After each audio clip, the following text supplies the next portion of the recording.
a todos, queridos hermanos y hermanas.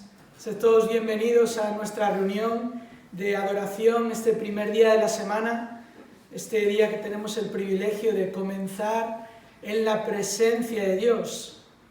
Y quiero que por un momento pienses en eso, que estamos en la presencia de Dios, un lugar en el que no merecíamos estar, un lugar en el que no podríamos estar ni un solo momento si no fuera por la obra de Cristo a nuestro favor. Y es por eso que en esta mañana venimos, nos acercamos con confianza, nos acercamos para alabar a Dios, para exaltar su nombre. Y eso vamos a hacer por medio de la alabanza de canciones, por medio de la lectura de su palabra, por medio también de la exposición de su palabra.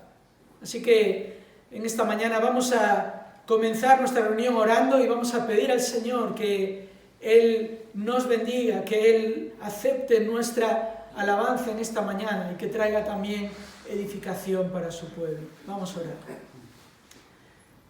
Padre nuestro, en esta mañana, en este momento, somos conscientes del privilegio que es estar aquí, no por este lugar, no por este local, estas paredes, sino porque estamos delante del Dios Santo.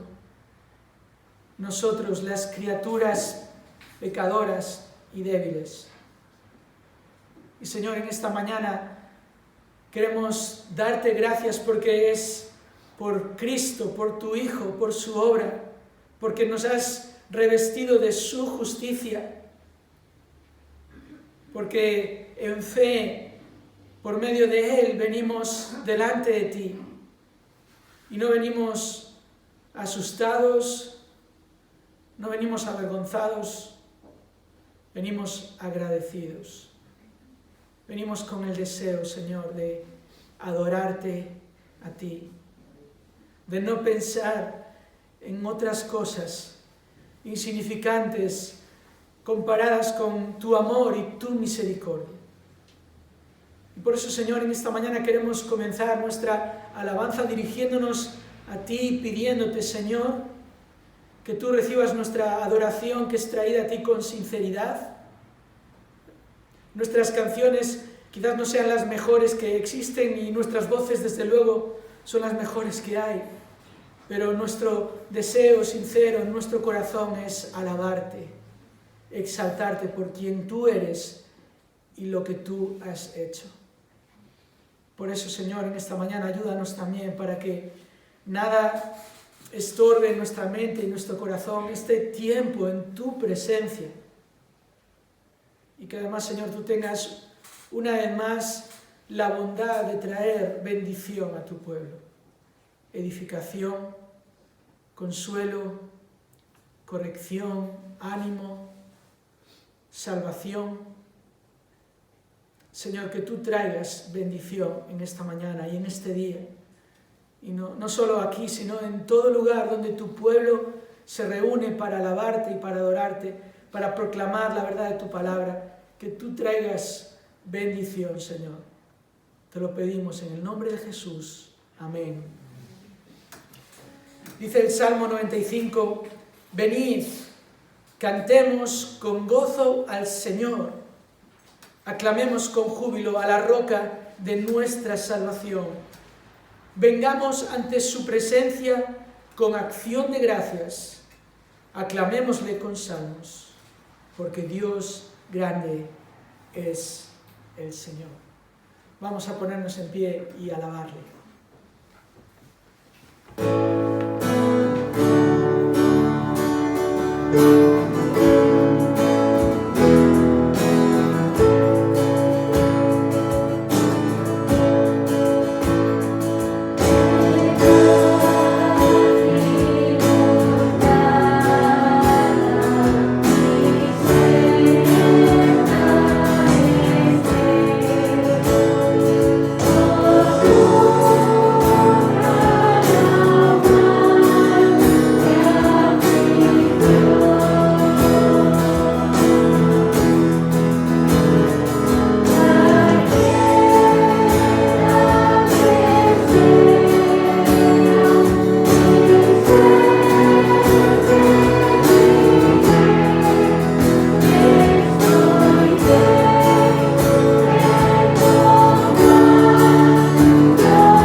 Vamos a continuar nuestra alabanza en esta mañana y lo vamos a hacer con la lectura de su palabra.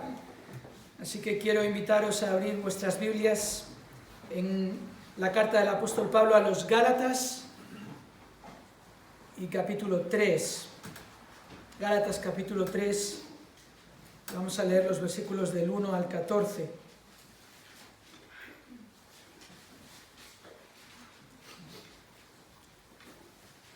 Gálatas capítulo 3 y versículo 1, dice así: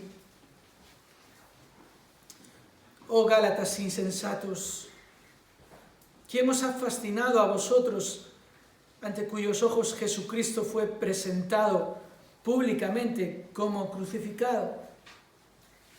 Esto es lo único que quiero averiguar de vosotros.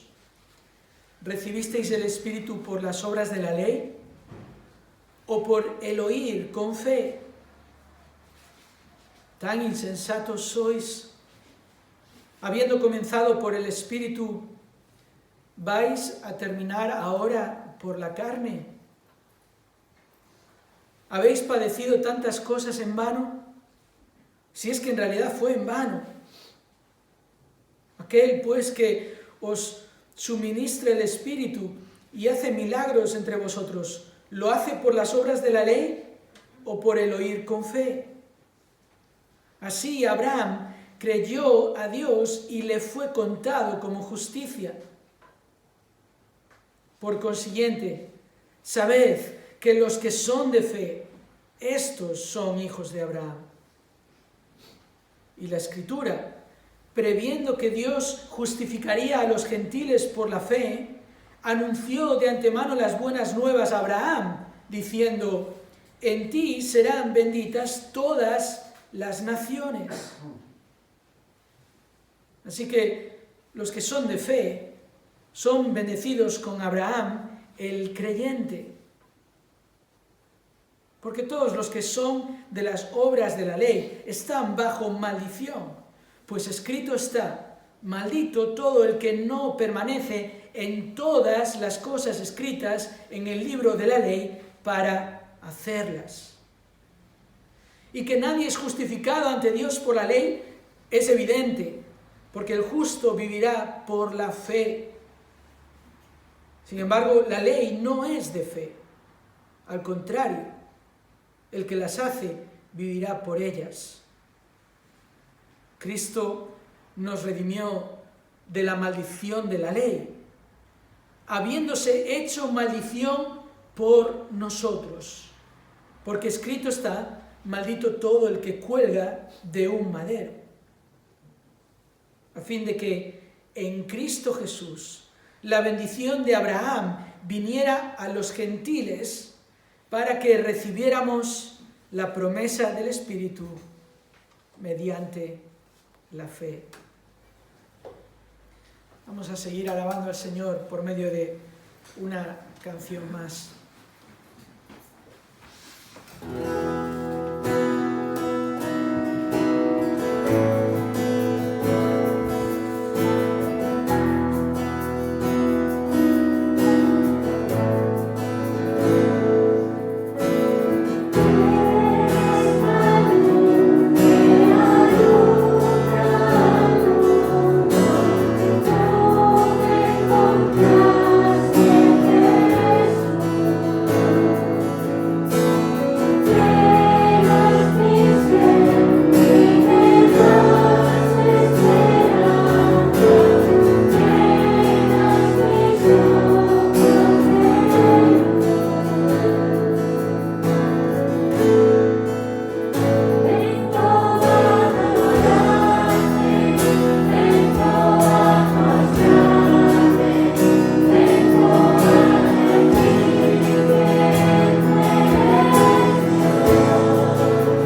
realmente es la expresión de nuestro corazón, que aunque sí podemos decir que sabemos cuánto costó, porque costó la muerte de nuestro Señor, lo que no podemos entender es la dimensión de ese sacrificio.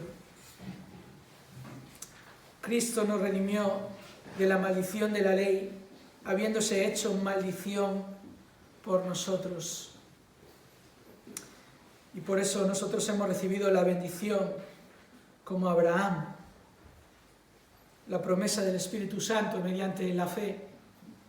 Y con eso tantas bendiciones como el hecho de poder estudiar su palabra y ser transformados de gloria en gloria a la imagen de Cristo nuestro Señor y Salvador. Así que este es el momento ahora, delante de su palabra.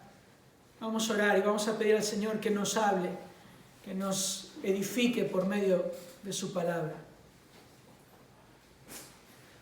Oh Señor, en esta mañana estamos tan agradecidos de poder venir a adorarte,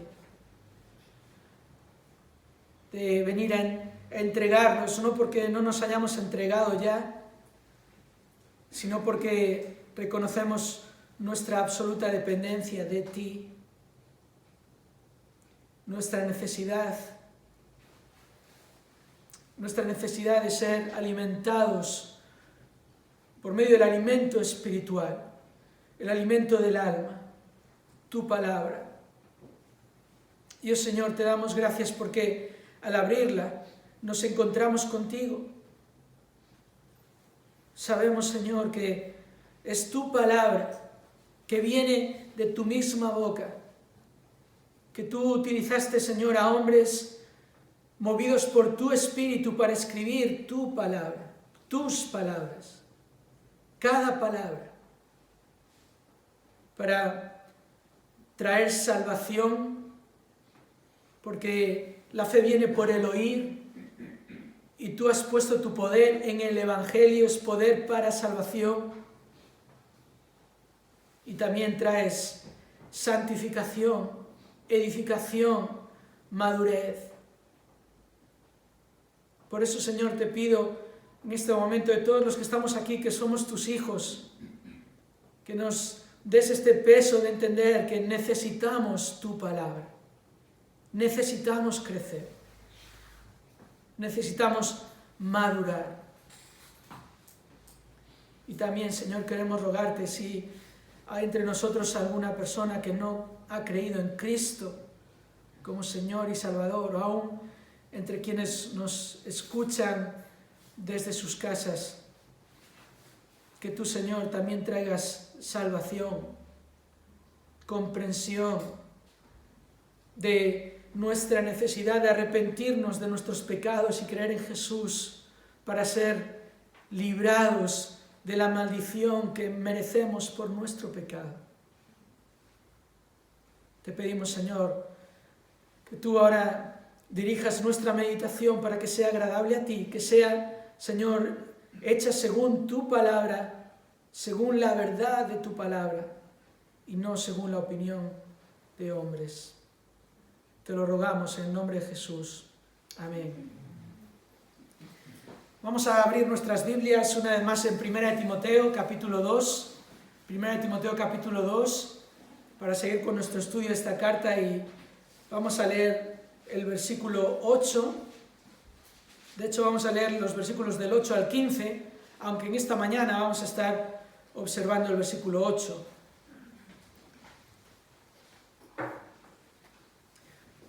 Primera Timoteo capítulo 2, versículo 8 dice así: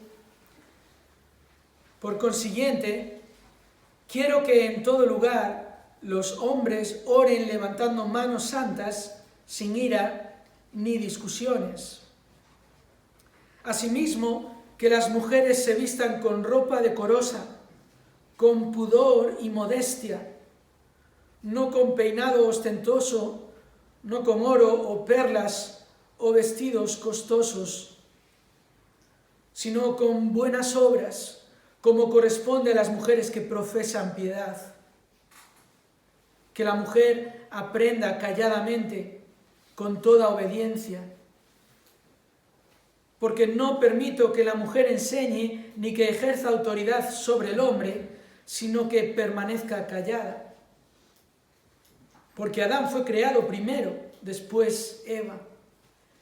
Y Adán no fue el engañado, sino que la mujer, siendo engañada completamente, cayó en transgresión.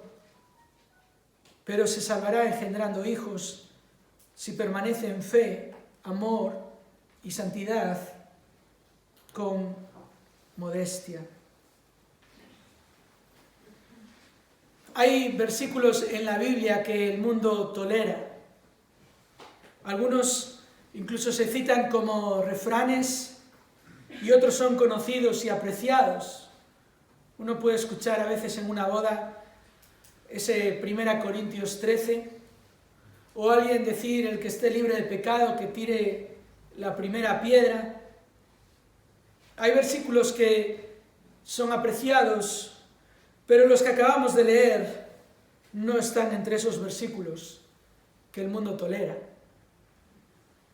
Incluso son versículos que algunos creyentes, o quizás debería decir algunos que dicen que son creyentes, tampoco toleran. Este pasaje toca la llamada guerra de los sexos, esta lucha que hoy está muy presente en nuestra sociedad. Y aquí es donde para algunos la Biblia es un libro anticuado, un libro de otra época, un libro machista, escrito por hombres en medio de una cultura patriarcal y autoritaria, un libro intolerable. Porque hoy en día es intolerable que haya roles y funciones que corresponden solo a hombres o a mujeres. Hoy es denigrante que las mujeres no ocupen lugares que tradicionalmente estaban ocupados por hombres. Hoy en día, la verdad ya no es verdad. Ya no es verdad que Dios creó al hombre y a la mujer con distintos roles, aunque iguales en esencia. Ya no es verdad que Dios estableció un orden en la familia o en su iglesia. Este es el entorno en el que nos encontramos. Este es el ambiente en el que vivimos, con la responsabilidad de defender y proclamar la única verdad absoluta ante un mundo que reclama intensamente tolerancia y un mundo que de ninguna manera va a tolerar lo que Dios dice. Es ahí donde la Iglesia es llamada a ser columna y sostén de la verdad. No a ser transigente y condescendiente con la mentira. Ahí es donde la Iglesia es llamada a pelear la buena batalla de la fe. Porque, hermanos, el contexto de Timoteo cuando recibe esta carta, cuando está pastoreando la iglesia en Éfeso, no es muy diferente al contexto actual. Aquella iglesia, si recordáis, estaba sufriendo la tergiversación de falsos maestros. Estaba contemplando además el libertinaje moral de aquellos que profesaban conocer a Dios mejor que nadie y que con sus hechos lo negaban, siendo abominables.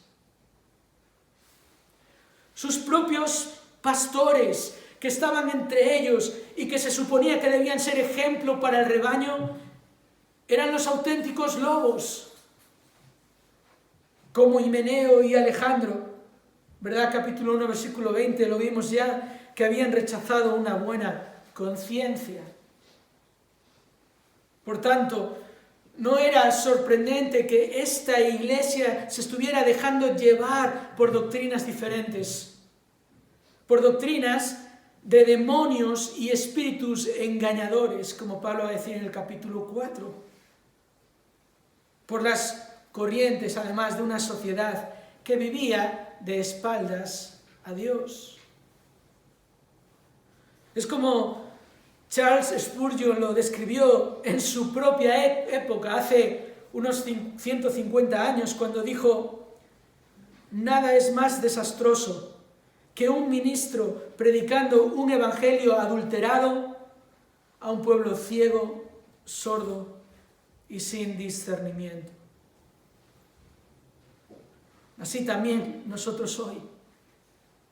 Hoy nosotros podemos ser sutilmente engañados por la predicación atractiva de la igualdad entre hombres y mujeres. Esa igualdad que el mundo proclama y que es una distorsión de la igualdad que la palabra de Dios enseña. Y Pablo tuvo que corregir a la iglesia de Éfeso acerca de lo que Dios creó y estableció como algo bueno, como la verdad, como lo mejor, tanto para hombres como para mujeres. La verdad acerca de los roles bíblicos en la iglesia. La verdad de que hombre y mujer fueron creados a imagen de Dios. Ambos fueron creados a imagen de Dios. Y por tanto son iguales en esencia ante Dios, espiritualmente iguales. El hombre no es más importante y la mujer no es inferior. Esta verdad que la misma Trinidad refleja, y este posiblemente es el argumento más sólido en este dilatado conflicto entre hombres y mujeres. El hecho de cómo observamos el principio de igualdad en esencia y distinción en roles entre las tres personas de la Trinidad. Mirad, por ejemplo, lo que Pablo dice en 1 Corintios, capítulo 11 y versículo 3. Porque quiero que sepáis que la cabeza de todo hombre es Cristo, y la cabeza de la mujer es el hombre, y la cabeza de Cristo es Dios. Y notad de manera particular esta última frase: la cabeza de Cristo es Dios. Sería un error de proporciones heréticas decir que Cristo no es Dios, o que Cristo es menos Dios que Dios el Padre. Sin embargo, es absolutamente cierto que el Hijo se sometió a la voluntad del Padre. Fijaos, por ejemplo, lo que Jesús dice en Juan capítulo 6 y versículo 37. Juan capítulo 6, versículo 37, Jesús dice: todo lo que el Padre me da, vendrá a mí, y al que viene a mí, de ningún modo lo echaré fuera. Porque he descendido del cielo no para hacer mi voluntad, sino la voluntad del que me envió. Y esta es la voluntad del que me envió, que de todo lo que Él me ha dado yo no pierda nada, sino que lo resucite en el día final. Porque esta es la voluntad de mi Padre, que todo aquel que ve al Hijo y cree en Él tenga vida eterna, y yo mismo lo resucitaré en el día final. Y este es solo un ejemplo de muchos en los que Jesús dice claramente: no he venido para hacer mi voluntad, he descendido del cielo. Y notad esto es una declaración, una afirmación más de su deidad. El ser humano no viene del cielo, no desciende del cielo, ¿verdad? Si acaso podemos decir que subió de la tierra o que nace de la mujer, pero no que descendió del cielo. Este es el Dios eterno que descendió del cielo y se hizo hombre y dice: no he descendido del cielo para hacer mi voluntad, sino la voluntad del que me envió. Cristo, el Hijo, se somete a Dios el Padre. Incluso esto lo podemos decir también del Espíritu Santo. También el Evangelio de Juan, capítulo 16 y versículos 12 y 13. Fijaos lo que Jesús dice aquí acerca del Espíritu Santo. Juan capítulo 16 y versículo 12. aún tengo muchas cosas que deciros, pero ahora no las podéis soportar. Pero cuando Él, el Espíritu de verdad, venga, os guiará a toda la verdad, porque no hablará por su propia cuenta, sino que hablará todo lo que oiga y os hará saber lo que habrá de venir. ¿Os dais cuenta? La sumisión del Espíritu Santo, que no es menos Dios que Dios el Padre ni que Dios el Hijo, pero que se somete a la voluntad del Hijo y del Padre. Así que, en vista de este ejemplo, el ejemplo de la Trinidad, es posible ser esencialmente iguales y a la vez llevar a cabo distintos roles. No es el mismo rol el del Hijo que el del Padre, ni es el mismo rol del Espíritu Santo que el del Hijo. De la misma manera, no es el mismo rol el del hombre que el de la mujer. Es posible ser esencialmente iguales, y lo somos, y a la vez llevar a cabo distintos roles, y los llevamos, incluido el rol de someterse a un igual, de someterse voluntariamente, porque ese es el ejemplo que vemos claramente en la Trinidad. Así que con esto en mente, vamos a considerar juntos este pasaje y lo vamos a hacer en dos partes, porque aquí el apóstol va a corregir a ambos, hombres y mujeres, y porque el propósito de Pablo aquí para unos y otros, como vamos a ver, es promover la piedad en la iglesia, promover la piedad entre los hombres y entre las mujeres. Pablo sigue en este pasaje adelante con su corrección de algunos aspectos de la adoración congregacional que no estaban funcionando bien en la iglesia de Éfeso, no estaban funcionando de acuerdo al plan de Dios. Y lo primero que notamos aquí es la continuidad con lo dicho anteriormente. Por consiguiente, quiero que en todo lugar los hombres oren levantando manos santas sin ira ni discusiones. Pablo ha estado en los versículos del 1 al 7 corrigiendo la preocupación parcial y elitista que había en la iglesia, es decir, no estaban orando por todos los perdidos sin distinción. Esto ya lo vimos claramente. Y podríamos pensar que Pablo aún está hablando del mismo problema porque llama a los hombres a orar levantando manos santas. Pero hay un cambio significativo en este pasaje, en el versículo 8 y los siguientes, con respecto a los anteriores. Este cambio ocurre con otra palabra y es la palabra hombres. Pablo está utilizando otra palabra diferente en el contexto de los versículos 1 al 7. Cuando aparece hombres, del 1 al 7 es la palabra anthropos o anthropos, de donde viene nuestras palabras antropólogo o antropología. Es una palabra que apunta a todos los seres humanos. Y creo que esto lo hemos entendido bien, ¿verdad? No hemos estado enseñando en los versículos del 1 al 7 que Pablo exhorta que solo los hombres oren por solo los hombres y no por las mujeres. No, la exhortación es a orar por todos los seres humanos sin distinción. Pero ahora sí que va a traer instrucción específica para hombres. Y la palabra hombres en el versículo 8 es la palabra andras. Es una palabra diferente, no es anthropos. Y luego, de hecho, en el versículo 9 la palabra mujeres es la palabra gunaikas. Y estas dos palabras, andras y gunaikas, son las que se utilizan normalmente para hablar de hombre y mujer, hombre en contraposición con mujer, y también en el contexto del matrimonio, marido y esposa. De manera que cuando la Biblia está hablando a maridos, utiliza andras, y cuando está hablando a las esposas, utiliza gunaikas. Ahora, en este contexto está claro, ya lo hemos mencionado, que el apóstol está hablando en el contexto de la iglesia reunida. No es maridos y esposas, no es el contexto del hogar, el contexto del matrimonio. El tema aquí es en el contexto de la iglesia. Así que a partir del versículo 8, Pablo ahora se va a dirigir a hombres y mujeres. Y Pablo dice, quiero que en todo lugar los hombres oren levantando manos santas.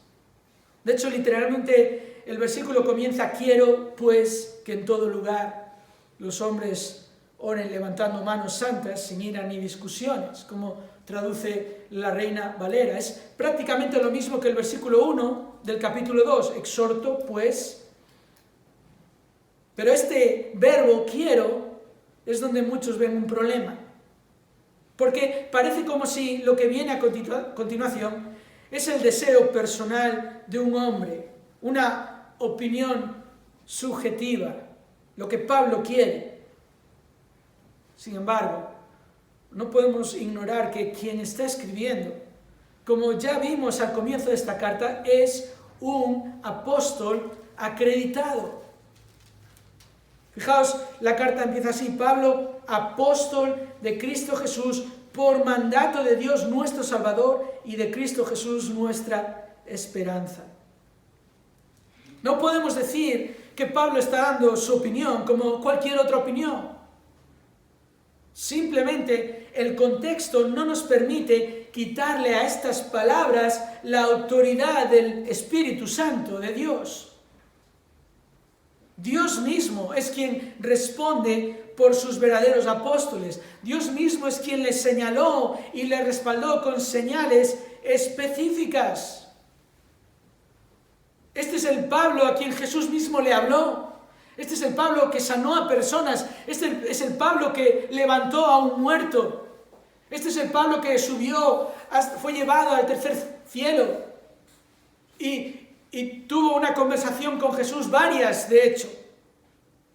Eso es lo que le acredita a él. Así es como Dios ha dado testimonio de que él es su apóstol.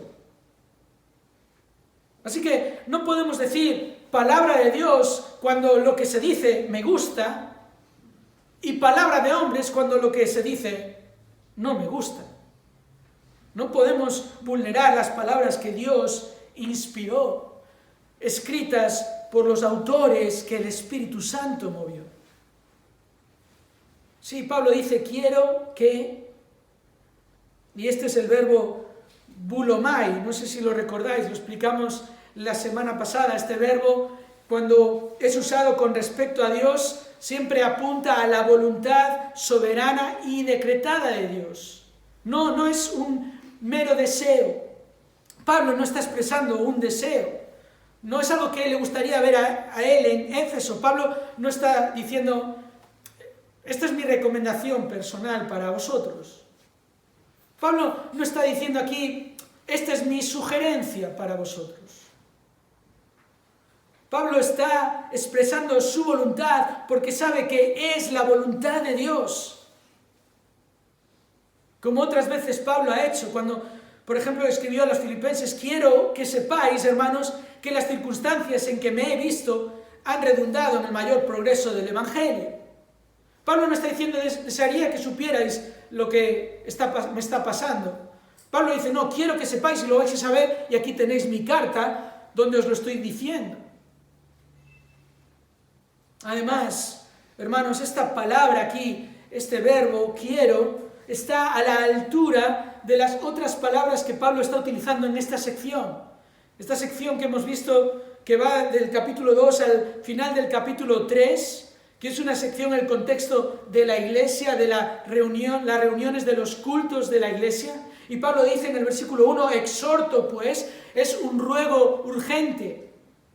Es el ruego de Pablo, no es una petición personal, es un mandato.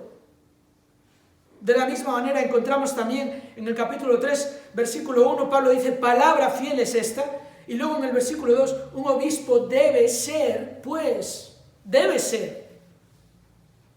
No me gustaría que fuese, no sería mejor que fuese. Debe ser.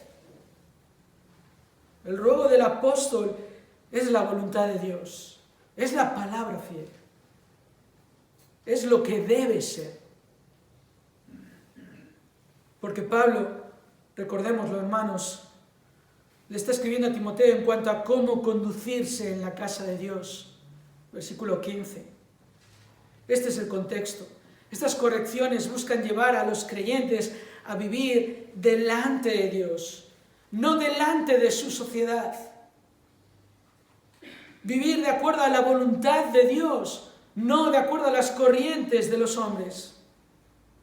Vivir para agradar a Dios y poner su verdad en alto, no para tolerar la mentira. Es la palabra de Dios, queridos, inspirada, inerrante, infalible y suficiente, sin adulterar, sin tergiversar, sin acomodar a las opiniones subjetivas de los seres humanos, cuyo corazón, recordad, la Biblia nos dice, es más engañoso que todo. Y además es la palabra de Dios para todas las iglesias. Notad la expresión aquí en el versículo 8, en todo lugar. Quiero que en todo lugar. Y no es que Pablo quiere que los hombres oren en cualquier lugar. No, eso no tendría sentido según el contexto de la iglesia reunida. Este es el contexto aquí. Pablo se refiere a todo lugar donde la iglesia o las iglesias se reúnen.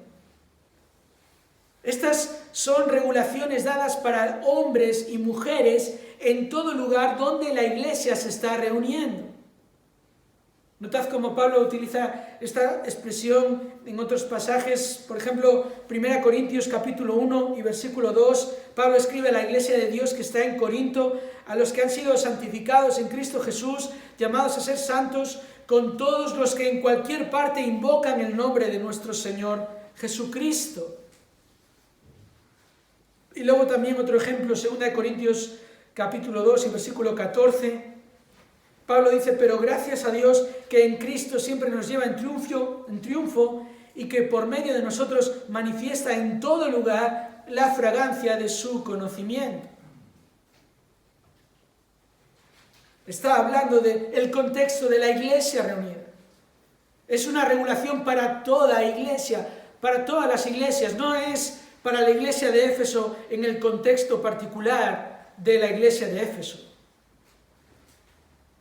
Entonces, en cuanto a la naturaleza de este mandato, quiero que en todo lugar los hombres oren levantando manos santas. Y luego también los otros mandatos en los versículos del 9 al 15, quiero que las mujeres se vistan con ropa decorosa, que la mujer aprenda calladamente. No permito que la mujer enseñe ni ejerza autoridad sobre el hombre. Estas son regulaciones para todas las iglesias. Y es la instrucción de un apóstol acreditado. Esto es mandato de Dios. ¿Y cuál es el propósito? Y fijémonos, porque aquí está la clave para entender todo este pasaje, los versículos del 8 al 15. ¿Qué es lo que Pablo busca? ¿Qué es lo que Pablo quiere? Bueno, Pablo exhorta a Timoteo a promover la piedad. Promover la piedad de hombres y mujeres en la congregación. Y lo veremos, que en todo lugar los hombres oren levantando manos santas sin ira ni discusiones. Que las mujeres se vistan como corresponde a las mujeres que profesan la piedad. Y que saben que su rol es la sumisión. El propósito es la promoción de la piedad.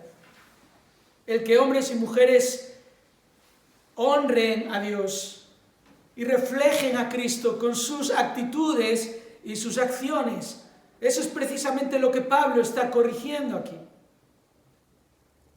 Para que hombres y mujeres sean columna y sostén de la verdad en el ejercicio de sus roles específicos en la iglesia. Empezando por los hombres. Y es lo que vamos a ver, versículo 8. ¿Qué es lo que espera Dios de los hombres en la iglesia? ¿Cuál es la voluntad de Dios para los hombres con respecto a las reuniones en la iglesia? Bueno, su voluntad, según este pasaje, es que demuestren piedad por medio de dos actitudes: integridad y humildad. En este versículo vemos dos actitudes de los hombres piadosos en la iglesia. Dos actitudes de los hombres piadosos en la iglesia. Y la primera es la integridad.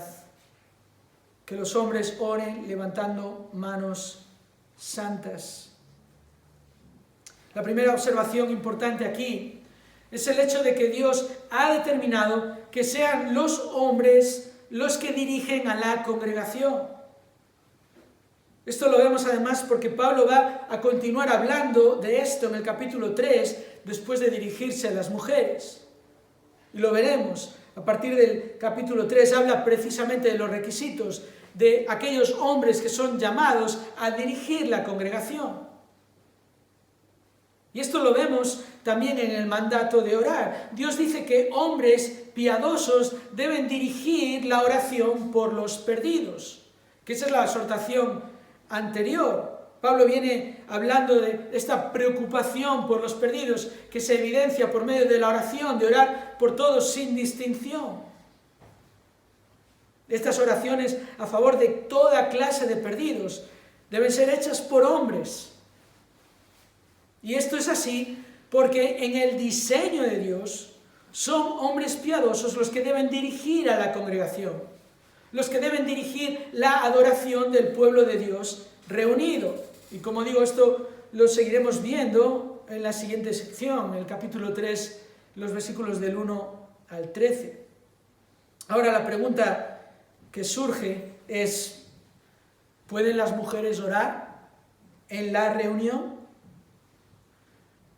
Y es importante que entendamos bien este punto, porque si Pablo está diciendo que las mujeres no pueden orar, entonces algunos podríais pensar que en esta iglesia estamos haciendo algo mal, porque en nuestros cultos de oración hay mujeres que oran. Pero, ¿está diciendo Pablo que las mujeres no pueden orar en el culto? Bueno, hay dos cosas que necesitamos comprender en este asunto. Primero, que cuando Pablo habla en cuanto a lo que la mujer no puede hacer en la iglesia, es, versículo 12, enseñar y ejercer autoridad. Eso es lo que no puede hacer. No puede enseñar ni ejercer autoridad sobre el hombre. Y esto hablaremos el domingo que viene, pero es bastante claro, bastante evidente. La mujer no puede dirigir en la iglesia. La mujer no puede ser un anciano o pastor. No puede ejercer autoridad sobre la iglesia. No es el rol de la mujer presidir a la iglesia de Cristo. Es una labor que Dios ha reservado para hombres. Y obviamente no para todos los hombres, pero sí, son hombres los que dirigen a la congregación. Es el diseño de Dios, son roles distintos. Nunca implican diferencia en esencia. No son los hombres superiores y la mujer inferior, ya lo hemos dicho. Y no vemos realmente en las Escrituras una prohibición específica para la mujer con respecto a la oración. Pero el texto aquí es claro, el texto habla en cuanto a los hombres. Andras, los hombres deben dirigir la oración en la congregación.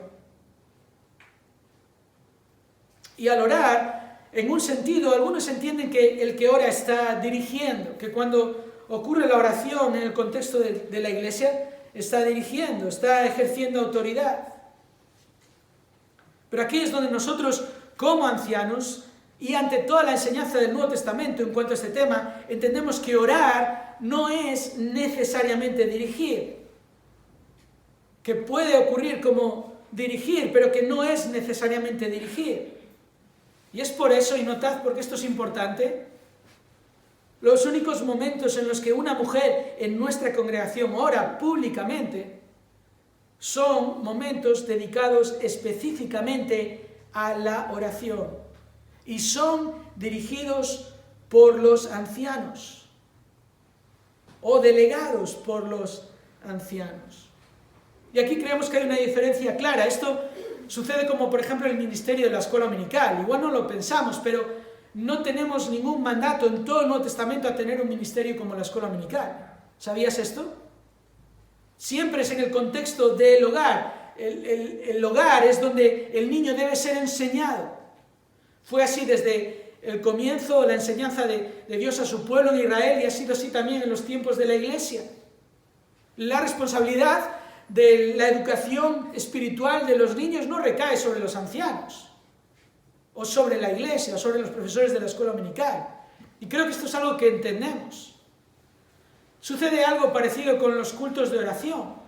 Cuando tenemos un culto, esta iglesia y muchas iglesias hacen un culto que es especialmente de oración. Bueno, otra vez, no encontramos en el contexto del Nuevo Testamento una indicación, un mandato específico a que tiene que haber una reunión específica de oración. Obviamente sí que encontramos que las oraciones son parte de la adoración de la iglesia reunida, pero ¿entendéis esto? Así que no podemos, de algo que no está estipulado y regulado como el culto de oración, sacar una conclusión de que ahí estamos haciendo algo que no está de acuerdo a la palabra de Dios. Y otra vez, desde este consejo de ancianos, es más que evidente que cuando una mujer ora en el contexto de la reunión de oración, está siendo dirigida, no está dirigiendo. Damos los motivos de oración. Y oramos juntos. Creemos que hay una diferencia clara entre las reuniones en las que toda la iglesia es convocada para venir a adorar a Dios, y en la adoración hay alabanza, y hay oraciones, hay enseñanza, celebramos la mesa del Señor, ¿verdad? Y escucha, en esas reuniones las mujeres cantan igual que los hombres, ¿verdad? Participan de la mesa del Señor igual que los hombres, exactamente igual. Aprenden igual que los hombres. Y oran igual que los hombres, pero son hombres los que dirigen, los que presiden y enseñan. Y luego están reuniones en las que específicamente nos reunimos para orar. Y tanto hombres como mujeres, bajo la dirección de los ancianos, oran unánimes por aquellas cosas que los ancianos presentan para orar. ¿Entendemos esto?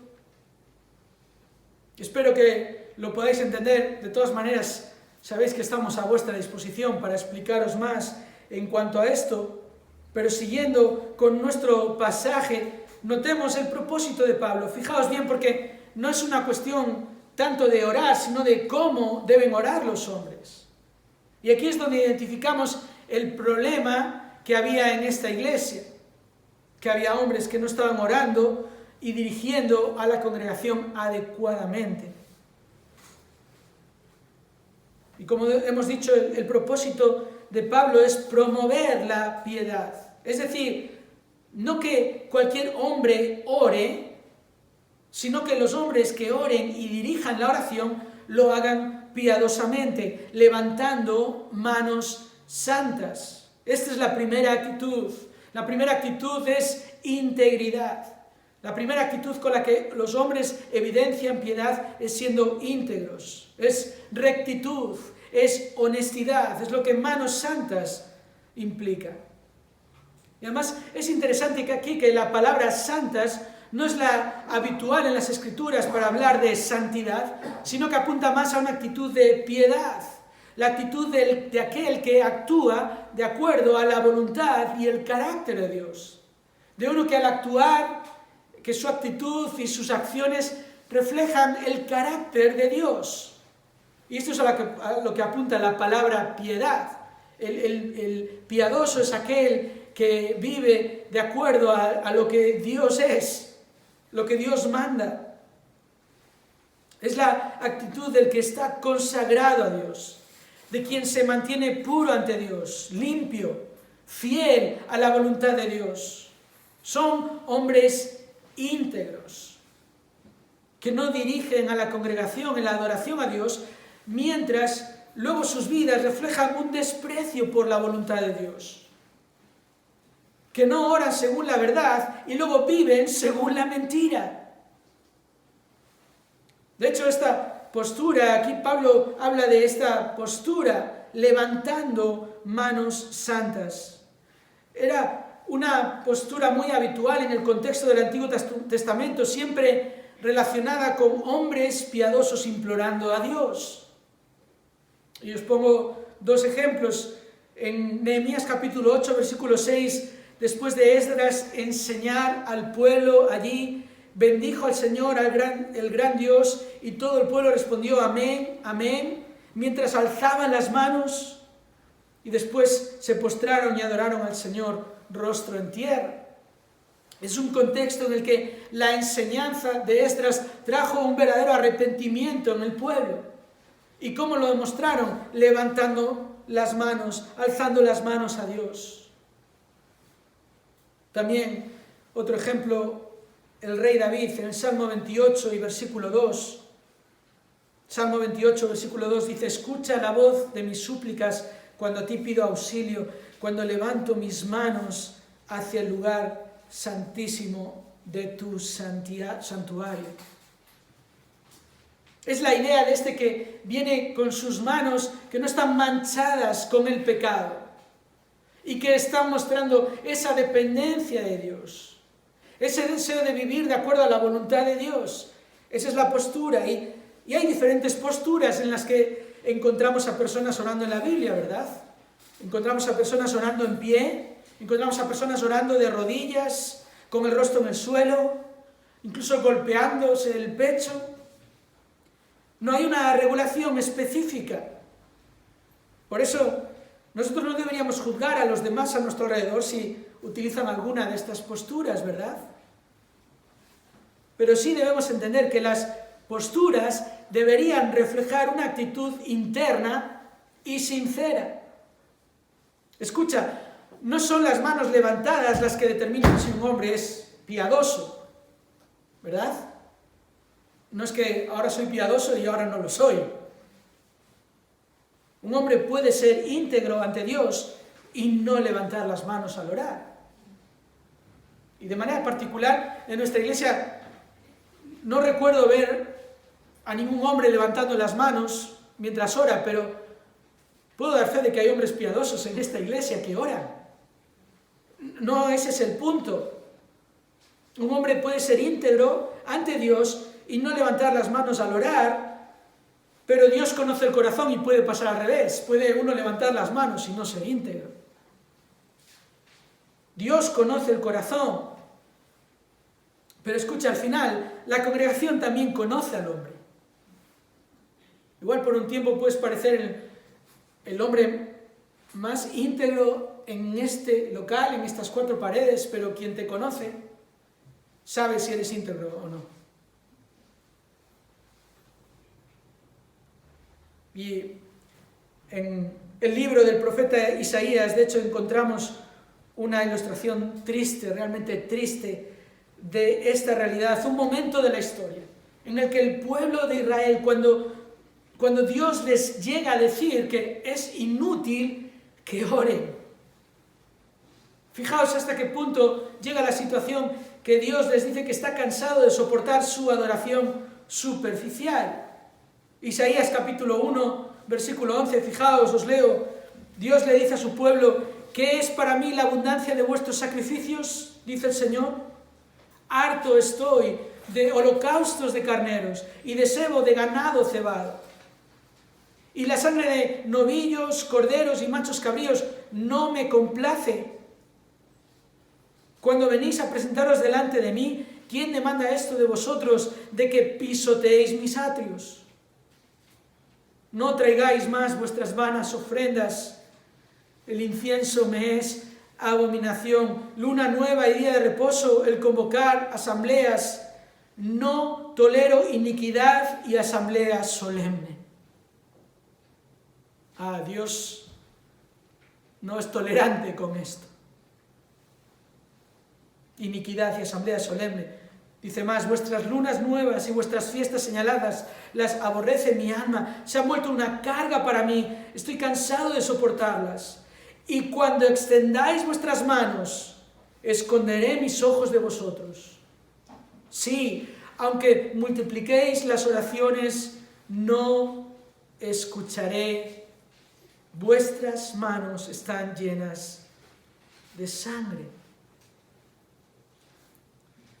Esto es serio, hermanos. Está claro, está muy claro que la adoración es algo que se puede fingir. Es algo que se puede representar. Podemos cantar con voces melodiosas y corazones desafinados. Podemos orar con palabras elocuentes y manos manchadas con el pecado. Bueno, podemos hacerlo, pero Dios no lo tolera. Y esta es la advertencia del apóstol aquí, en la casa de Dios. No podemos venir a simular una relación con Dios el domingo que no tenemos el resto de la semana. Y especialmente la advertencia es para los hombres. Porque los hombres, al final, sea en la iglesia o en el hogar, somos llamados a dirigir. Y si Dios no te llama a dirigir en la iglesia, si estás casado, si tienes hijos, Dios te llama a dirigir en el hogar. Y si quieres venir y orar en la iglesia, tu esposa y tus hijos saben cómo están tus manos. ¿Cómo podemos entonces crecer en integridad? ¿Cómo podemos alejarnos de la hipocresía? ¿Cómo podemos no caer en ese triste ejemplo que hemos visto del pueblo de Dios en los tiempos de Isaías? Bueno, la manera de hacerlo es guardar los mandamientos de Dios, porque ser íntegro es vivir de acuerdo a la voluntad de Dios, y la voluntad de Dios está revelada en su palabra, expresada claramente, y no se trata de conocer, se trata de guardar, no se trata de saber, se trata de vivir, y lo cual implica conocer bien, lo cual implica leer y estudiar la palabra de Dios. Es la manera de hacerlo, cómo ser íntegros, cómo crecer en integridad, guardando la palabra de Dios, también confesando nuestros pecados. Porque dejadme deciros a todos cómo es tan común ver que los hombres precisamente son los que tienen más problemas para reconocer sus errores. Y aquí no me importa escuchar un amén de las hermanas. Es verdad. Cualquier cosa menos reconocer un error. Pero eso no es lo que Dios espera de los hombres, sino todo lo contrario. Que confiesen sus pecados, no solo a Dios, sino también a aquellos a quienes has ofendido, a quienes has fallado, a quienes has ignorado. Guarda los mandamientos de Dios, confiesa tus pecados, y también para ser íntegro, para crecer en integridad, considera continuamente tu testimonio ante los demás. Esto es importante, y esto no estoy diciendo que trates de mantener una imagen delante de los demás, sino que recuerdes que los demás te están viendo. En el hogar, los demás te están viendo. En la iglesia, los demás te están viendo. En tu vecindario, en tu trabajo, los demás te están viendo. Y sobre todo, Dios nos está viendo. Así que la primera actitud de un hombre piadoso es la integridad. Y Dios quiere, no Pablo, no la opinión de Pablo, es el mandato, la voluntad de Dios, que los hombres que dirigen la oración en la congregación lo hagan con manos santas, con integridad. Pero también hay una segunda actitud aquí, y podemos definirla como humildad. Pablo dice que oren levantando manos santas sin ira ni discusiones. Notad que Pablo expresa una de las actitudes en positivo, manos santas, y la otra en negativo, sin ira, sin discusiones. Y estas conductas, la ira y la contienda, como traduce Reina Valera, son precisamente las que demuestran cuando una persona no está dependiendo de Dios.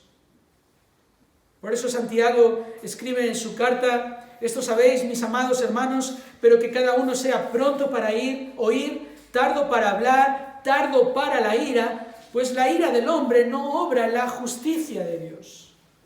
Esto es Santiago capítulo 1 y versículos 19 y 20. Y notad esto: la ira del hombre no obra la justicia de Dios. La ira en el corazón evidencia desunión con Dios. No estás actuando de acuerdo a Dios y según Dios si estás manifestando ira. Es una actitud que contradice además precisamente el evangelio de la reconciliación, el evangelio del perdón completo de Dios. ¿Cómo podemos tener ira hacia otros seres humanos cuando hemos sido librados de la ira de Dios? Ese es el punto. ¿Quiénes somos nosotros para administrar nuestra propia justicia? Porque eso es lo que hacemos cuando tenemos ira, cuando tenemos el profundo deseo de castigar al que ha provocado nuestra ira. Y antes de que pienses, bueno, eso es algo muy fuerte, yo algunas veces me enfado, pero no es ira, escucha lo que Jesús dice acerca de la ira. Mateo capítulo 5, versículo 22. Pero yo os digo que todo aquel que esté enojado con su hermano será culpable ante la corte. Y cualquiera que diga raca, esto es un insulto, a su hermano, será culpable delante de la Corte Suprema. Y cualquiera que diga idiota, y verdad que no nos parece un insulto ahí muy grave, muy serio, cualquiera que diga idiota será reo del infierno de fuego. Y Jesús continúa diciendo ahí: por tanto, si estás presentando tu ofrenda en el altar y ahí te acuerdas de que tu hermano tiene algo contra ti, deja tu ofrenda allí delante del altar y ve, reconcíliate primero con tu hermano y entonces ven y presenta tu ofrenda. No podemos acercarnos al Dios que nos ha perdonado una deuda imposible de pagar, acercarnos a orar ante el que tanto nos ha perdonado y a la vez mantener nuestro conflicto, nuestra ira hacia otros hermanos. Y notemos una vez más que Jesús iguala el insulto al homicidio. ¿Te das cuenta? No tenemos excusas para airarnos, ninguna. No tenemos excusas para enfadarnos con los demás y no podemos pretender adorar a Dios y servir en su iglesia mientras mantenemos actitudes de desprecio hacia otros hermanos.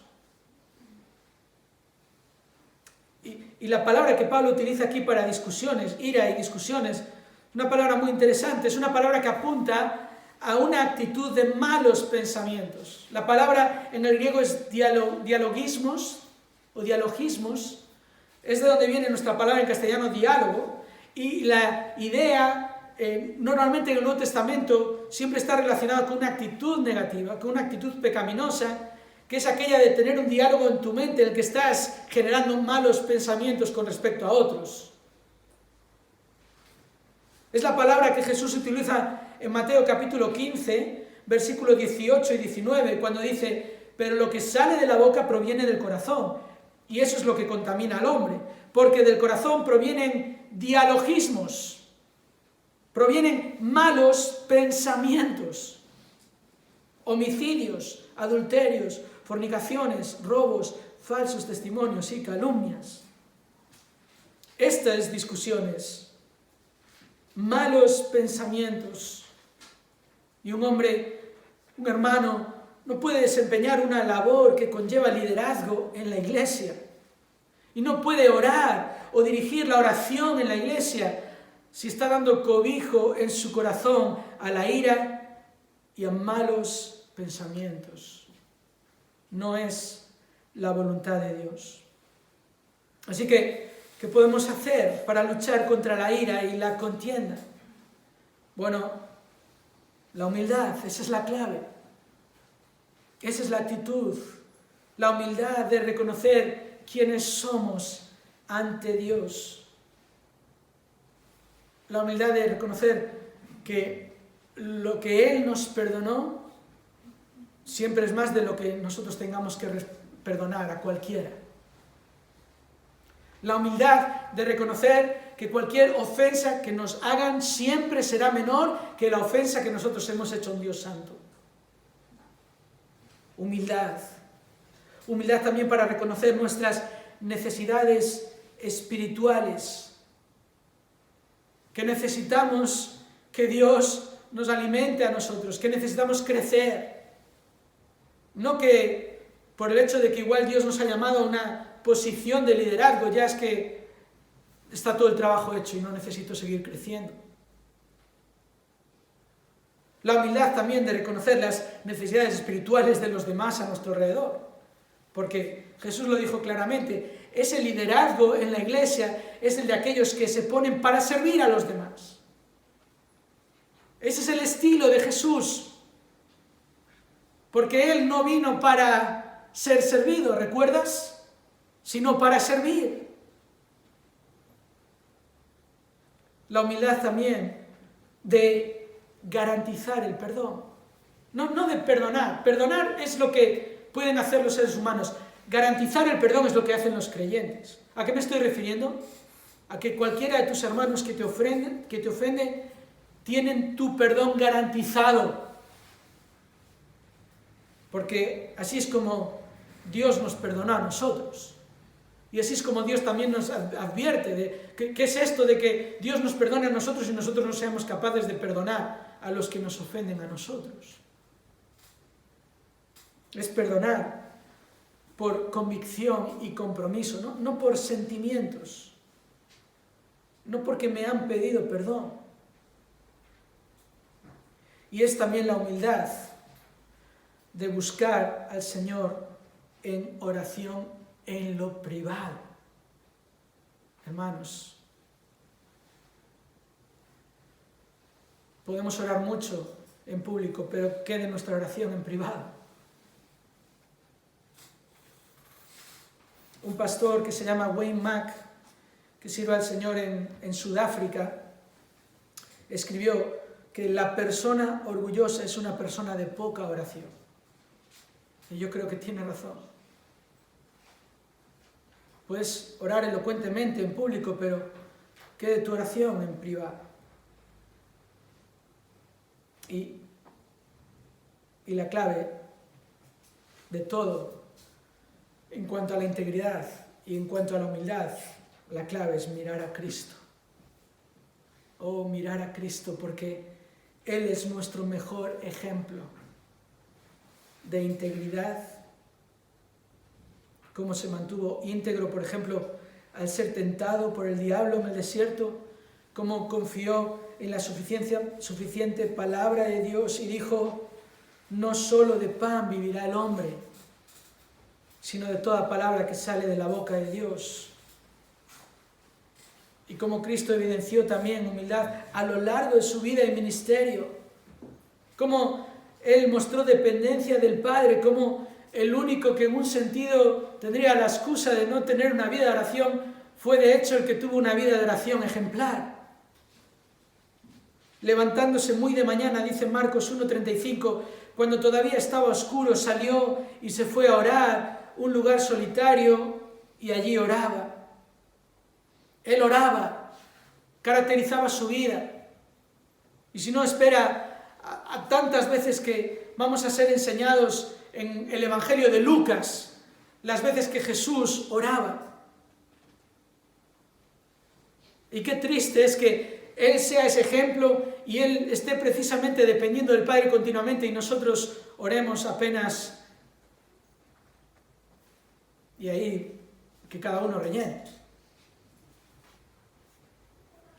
Y también cómo Él mostró su humildad y su paciencia, como el apóstol Pedro nos recuerda.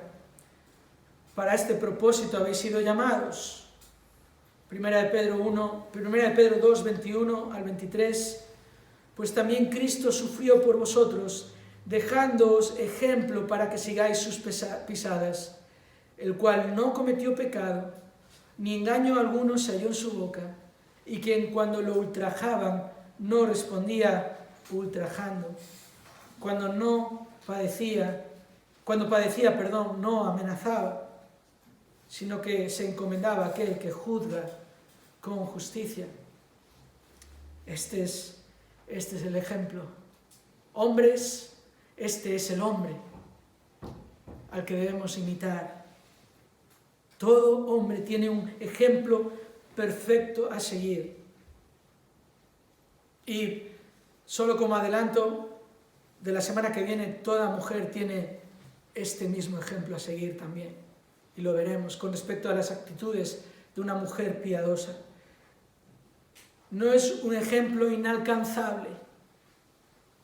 No es que, claro, él era Dios, porque él vivió una vida humana, plenamente humana. Él luchó contra la tentación con la palabra de Dios. Él encomendó la causa al que juzga con justicia. Es un ejemplo que podemos imitar, uno en el que podemos entender la piedad que Dios espera de nosotros.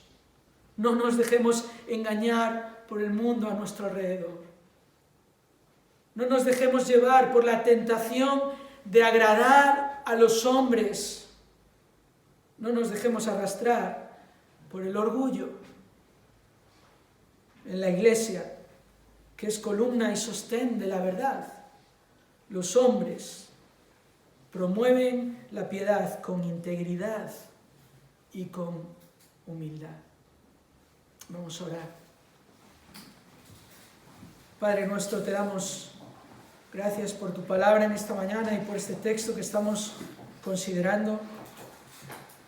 Y Señor, siendo conscientes de la dificultad quizás que puede ser para entender algunos de estos pasajes, sobre todo, creo, Señor, por el impacto de nuestra sociedad a nuestro alrededor. Por eso, Señor, ayúdanos a ser humildes. Ayúdanos, Señor, a mirar tu palabra, no a dejarnos llevar por opiniones, sino lo que tu palabra nos enseña claramente, para que de esta manera podamos ser columna y sostén de la verdad, dar testimonio, para generar oportunidades de proclamar el Evangelio, de proclamar la verdad a aquellos que están a nuestro alrededor, y que en todo te demos gloria, y que en todo, Señor, demos gloria a aquel que se hizo maldición por nosotros. Te lo pedimos en el nombre de Jesús. Amén. Vamos a ponernos en pie y alabar juntos al Señor.